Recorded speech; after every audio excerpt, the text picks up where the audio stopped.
This video will explore the history of autism. In 1911, psychologist Eugen Bleuler coined the term social withdrawal in schizophrenic patients.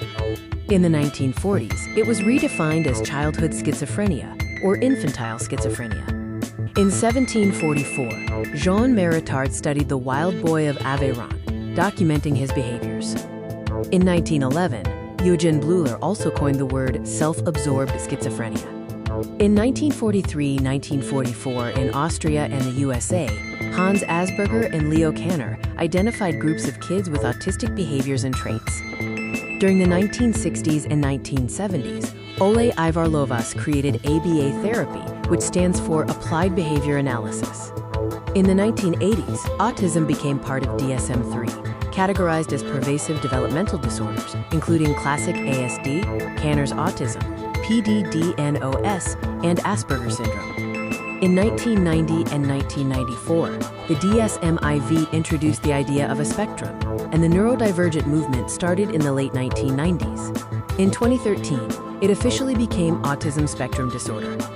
In 1991, the U.S. Department of Education recognized ASD as a disability deserving of IEP accommodations and services. The Autism Awareness Ribbon was born in 1999. Judy Singer, a leader of the neurodivergent movement, stated, quote, "We don't need a cure, we need acceptance." In 2010, increased awareness resulted in 1 out of 68 children being fully diagnosed with autism. In 2013, autism spectrum disorder replaced Asperger's syndrome, PDD, and PDD-NOS. Soaring prevalence widened the criteria, causing lower numbers of high diagnoses. By 2016, 1 out of 36 people had ASD.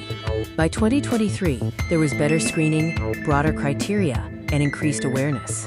Between 2011 and 2022, adults in their 20s and 30s were increasingly being diagnosed. In 2019, the ICD-11 adopted ASD, removing Asperger's. During the pandemic, self-diagnosis based on social media led to misdiagnosis. Increased awareness led to conversations about masking, particularly in girls and women. They often hid their autistic traits. In 2007, unified therapy was developed, leading to diagnoses, referrals, studies, and breakthroughs in the field. The Autistic Self-Advocacy Network, or ASAN, states the rallying cry, "Nothing about us without us." In 2009, a UK prevalence study revealed genetic studies and redefined ASD as genetic on paper. As far back as 2006, the Autism Act in the USA was enacted. Research funding grew from $1 million to $50 million, projected in 2025. Around 2001, there was media attention on the debunked vaccine link to ASD, the MCHAT publication, and UK studies. By 2002, diagnosis focus, media attention, CDC surveillance, and rising patient numbers occurred. In 2003, gene tests, the birth of GRASP, rising prevalence, and advanced research happened. In 2004, the claim that vaccines cause autism was retracted, and no link was found. CDC and NIH research progressed, increasing public knowledge about autism. Future hopes include focusing on brain signals, awareness of gendered diagnoses, using AI for toddler diagnosis, focusing on profound autism, and addressing federal funding and IACC appointments.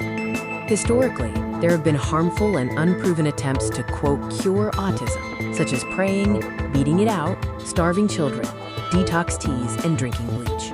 These are considered dangerous and ineffective. Throughout history, various scapegoats have been blamed for autism, including toxins, bad parenting, bad luck, and vaccines. Autism is understood to be genetic and run in families. It is important to remember that not everyone with ASD is highly skilled or considered smart in the traditional sense. It presents a wide range of abilities. In my opinion, autism is a developmental, intellectual, and learning disability.